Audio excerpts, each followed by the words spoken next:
Chapter 14। মানুষকে বদলানোর চেষ্টা ছেড়ে দিন। লেস্কিবলিন বলেন, আপনি যদি মানুষের সাথে ভালো সম্পর্ক প্রতিস্থাপন করতে চান তাহলে সর্বপ্রথমে তাকে পরিবর্তনের চেষ্টা ছাড়তে হবে। কারণ যখনই আপনি কাউকে পরিবর্তন করতে চান তখন আপনি তাদের এটা দেখাতে চান যে ওনার বর্তমান স্বভাব ভালো নয়।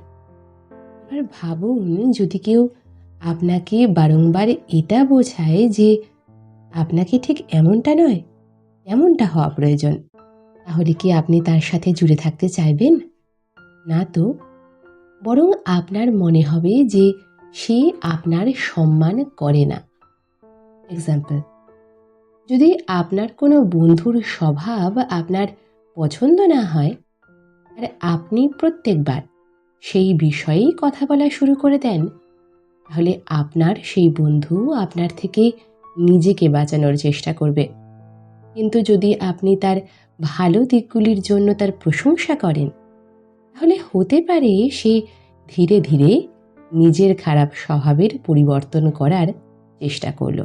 এটাই মনুষ্য স্বভাব। মানুষ সেটাই করে যেটা সে করতে চায়। এই সব থেকে কার্যকরী পদ্ধতি হলো তাদের বদলানোর নয়, বোঝার চেষ্টা করুন। যখন মানুষের মনে হয় যে সে অ্যাকসেপ্টেন্স পাচ্ছে, তখন সে কোনো প্রকার চাপ ছাড়া নিজেকে পরিবর্তন করার চেষ্টা করে। যদি আপনি কারোর মধ্যে পরিবর্তন আনতে চান, তাহলে ক্রিটিসিজম নয়, কানেকশন বানান। কারণ যখন সম্পর্ক মজবুত হয় তখন তার প্রভাব নিজে থেকেই কাজ করে।